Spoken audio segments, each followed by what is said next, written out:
नमस्कार, राजधानी पटना में है। बहुत बहुत स्वागत आप सभी का एसएच भारत में। मैं हूं आपके साथ आदर्श सिंह राजपूत। सबसे पहले बहुत बहुत स्वागत आपका। आपके दर्शकों का भी स्वागत और आपका भी बहुत बहुत स्वागत। ही मेरा नाम राम प्रवेश सिंह है और मैं भारतीय जनता पार्टी का साहेबगंज विधानसभा क्षेत्र का BLA 1 हूँ और पूरे विधानसभा का। क्या कहेंगे, आगामी लोकसभा चुनाव है, अस्त्र की जरूरत होगा या शास्त्र की जरूरत होगा? देखिए, हमारे पास अस्त्र भी है और शास्त्र की भी आवश्यकता नहीं है। शास्त्र भी हमारे पास है और ऐसा एक चेहरा, एक ऐसा चर्चित चेहरा जो आप अगर बात करेंगे ना नरेंद्र मोदी के बारे में, तो साधु और साध्वी दोनों उनके शब्द के आगे कभी कभी झुका हुआ महसूस करते हैं। ये क्लियरफाई आप कहिए कि जीत के लिए अस्त्र की जरूरत होगी या शस्त्र की जरूरत होगी? देखिए, लोकतंत्र की परिभाषा में अगर कहे तो इसमें शास्त्र की आवश्यकता है, अस्त्र की आवश्यकता नहीं है। और रही बात की नरेंद्र मोदी का पूरे विश्व के मानस पटल पे या 2024 का जो समर आने वाला है, उस चुनावी परिक्षेत्र में, रण क्षेत्र में, जब कुरुक्षेत्र में हम पहुंचेंगे तो नरेंद्र मोदी एक ऐसे व्यक्ति होंगे जो वो हमारे लिए अर्जुन भी होंगे और हमारे लिए कृष्ण भी होंगे। उनके पास नरेंद्र मोदी का जब जाएंगे चुनाव में और वो जब भारत के सरभूमि पर अपने मस्तक को शीश झुकाते हुए, नमन करते हुए और युद्ध के मैदान में मतलब चुनावी युद्ध के मैदान में जब जाएंगे ना, तो उनके सामने जैसे पांडवों के नीति धर्म के आगे कौरव हमेशा परास्त हुए थे, उसी ढंग से जितने भी नरेंद्र मोदी के विपक्षी जो लोग हैं, आज जो INDA की जो गठन हुई है, जिसको इंडिया बोलते हैं, उनकी जो गठन हुई है, उनकी परिभाषा को आप जानिएगा ना, उनके नेतृत्व को आप जानिएगा ना, तो कभी कभी आपको भारत के नागरिक होने के नाते आपको शर्मिंदगी महसूस होगा। अच्छा, ये बताइए, प्रतिद्वंदी जो पार्टी है, आप लोग को भगौरा पार्टी क्यों कहते हैं? भाजपा भगाओ पार्टी क्यों कहते हैं? डर उससे न रहता है। अगर वो कोशिश नहीं करेगा तो वो जितनी भी हैं वो परिवारवादी पार्टी हैं। आप देख लीजिए, आपको एक तरफ से हम गिना देते हैं। आप 10 साल पिछले, मतलब 2014 से पहले अगर 10 साल की बात कीजिएगा, तो अभी जो मनमोहन सिंह जो हमारे प्रधानमंत्री थे, उनको मौन मोहन भी अगर बोला जाए तो किसी प्रकार की कोई अतिशयोक्ति नहीं होगी। वो रिमोट कंट्रोल की सरकार थे, वो रिमोट कंट्रोल से चलते थे और 10 जनपद से इस देश की सोनिया गांधी जो विदेशी मूल की थी, वो हमारे राजीव गांधी पूर्व प्रधानमंत्री की पत्नी हैं और कांग्रेस की अध्यक्षा भी रह चुकी हैं, उनके रिमोट से सारा काम होता था।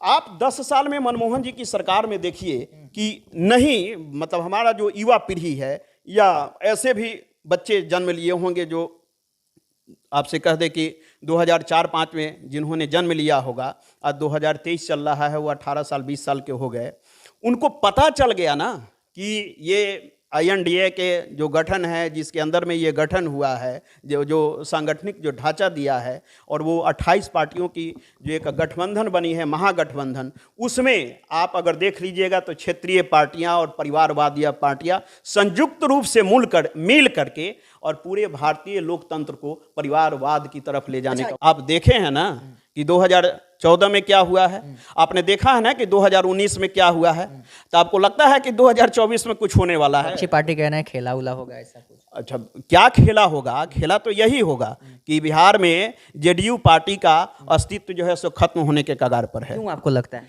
अब आप देखिए ना, नीतीश जी के जो भी करीबी लोग थे, जब आदमी का, इंसान का जब मस्तिष्क गड़बड़ाता है ना, तो उसका सबसे पहला प्रयोग वो व्यक्ति अपने परिवार पर, अपने शरीर पर करता है।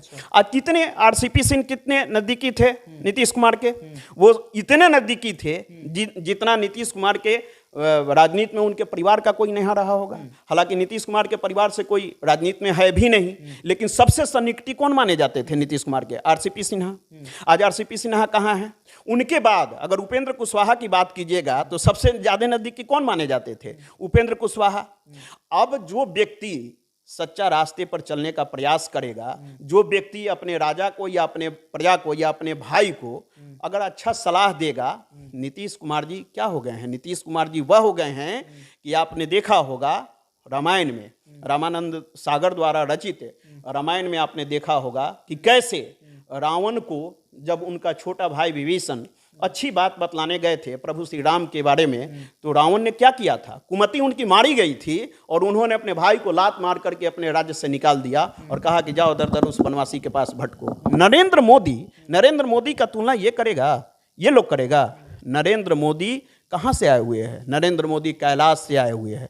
नरेंद्र मोदी उस शख्स का नाम है जिस शख्स के नाम सामने आज पूरा विश्व नतमस्तक है। आप बतलाइए, आप लोग मीडिया वाले लोग हैं, अब बतलाइए कि प्रधानमंत्री नरेंद्र मोदी के तुलना में आज के डेट में विश्व के मानस पटल पर कोई नेता है क्या? उसकी तुलना कुछ होती है क्या? सर्वे भी हुआ था 2-4 दिन पहले, इंडिया टीवी ने सर्वे किया था। आप जानते हो सर्वे का रेटिंग क्या आया था? नरेंद्र मोदी का रेटिंग 61% आया था, राहुल गांधी का 21% आया था, और जितने भी हैं, ममता बनर्जी हैं, अखिलेश जी हैं, या अदर जो पार्टियां हैं, सबका 2%, 3%, 1% इस टाइप का आया था। विपक्षी लोग क्यों कहते हैं कि मतलब ये पोस्टर वाले नेता? उनको गाल बजाने के अलावा कुछ आता है क्या? उनको गाल बजाने के अलावा कुछ आता है क्या? जब मनमोहन सिंह जी की सरकार थी तो उस सरकार के समय भारत का कहाँ था जीडीपी? भारत का अर्थ क्या था? पूरा उसका स्ट्रक्चर क्या था? कितने नंबर पर था? आज 6ठे नंबर पर है ना अर्थ के मामले में। आज अर्थ के मामले में नरेंद्र मोदी के नेतृत्व में 6ठे मामले पर है ना हम। आज आप ये चीज़ देखिए कि पहले 27 देशों ने वीज़ा फ्री कर दिया है। कभी नरेंद्र मोदी के अलावे सोचा था क्या किसी ने? कोई भी व्यक्ति अगर जाते थे तो हिंदुस्तानी को बहुत ही, मतलब समझिए कि गलत नजर से। आगामी लोकसभा चुनाव है, धूल कौन चाटेगा, उड़ेगा कौन? इस बार आगामी जो लोकसभा का चुनाव है ना, इस बार विपक्षियों को हम लोग इतना न पटकेंगे कि धूल भी वही उन्हीं के उड़ेगा। पटकने से कुश्ती, नूरा कुश्ती इतना होगा कि धूल भी उन्हीं के लिए उड़ेगा और चाटना भी उन्हीं को पड़ेगा। चाटना भी उन्हीं को पड़ेगा। हम सहानुभूति पूर्वक यह कर सकते हैं कि थोड़ा मतलब भाईचारे के नाते उनका धूल तो आप ही लोग लगाएंगे। लगाएंगे नहीं, वो तो पटकेंगे ना, पटकने के कारण जो है सो धूल लगेगा, और थोड़ा भाईचारे के नाते हम लोग धूल को झाड़ देंगे। लास्ट एक सवाल आपसे पूछना चाहेंगे, क्योंकि आज जेपी नड्डा साहब का कार्यक्रम भी पटना में हुआ, क्या खास रहा और आगे की प्लानिंग क्या हुआ, कुछ आप बताएं।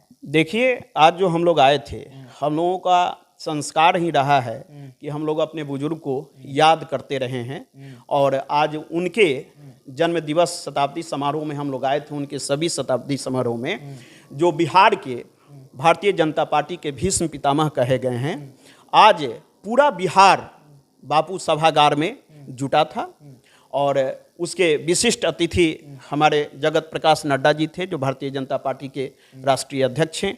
उनके नेतृत्व में आज हमने, और बिहार के मतलब पूर्व सांसद या पूर्व विधायक, वर्तमान विधायक, केंद्रीय मंत्री या बिहार के पूर्व दिग्गज लोग पहुंचे, तमाम दिग्गज लोग थे, सभी ने मिलकर, कार्यकर्ता, हाँ, सभी ने मिलकर हम अपने बुजुर्गों को याद किया है, और बहुत अच्छे ढंग से याद किया है, और एक संदेश भी गया है पूरे बिहार में। आपने देखा होगा कि कितना खचाखच भीड़, जितना बाहर थे लोग उससे कहीं ज़्यादा, जितना अंदर थे लोग उससे कहीं ज़्यादा लोग बाहर आपको दिखाई दे रहे थे। में आगमन तो हुआ ही, और साथ ही साथ क्या लगा, कुछ लोकसभा को लेकर कुछ नीति? हाँ, बिल्कुल। जो लोकसभा में हमारे मतलब आज उनका मीटिंग है, आपसे कह दे कि विधायक के साथ, मंत्री के साथ, सांसद के साथ अभी मीटिंग पटना में ही चल रहा है, पार्टी कार्यालय में मीटिंग चल रहा है। उसमें उन लोगों का कुछ अपना विशेष टिप्स होगा। कहीं तीर कहीं निशाना, और हमारे बिहार की राजनीति कहाँ जा रहा है, और हाँ, इनका जो स्टेटमेंट है, इनका जो बयान है, इनका जो प्रखर आवाज है, इसके बारे में क्या सोचते हैं, कमेंट कीजिए, वीडियो को ज़्यादा से ज़्यादा शेयर कीजिए। मिलते हैं अगले वीडियो में। नमस्कार।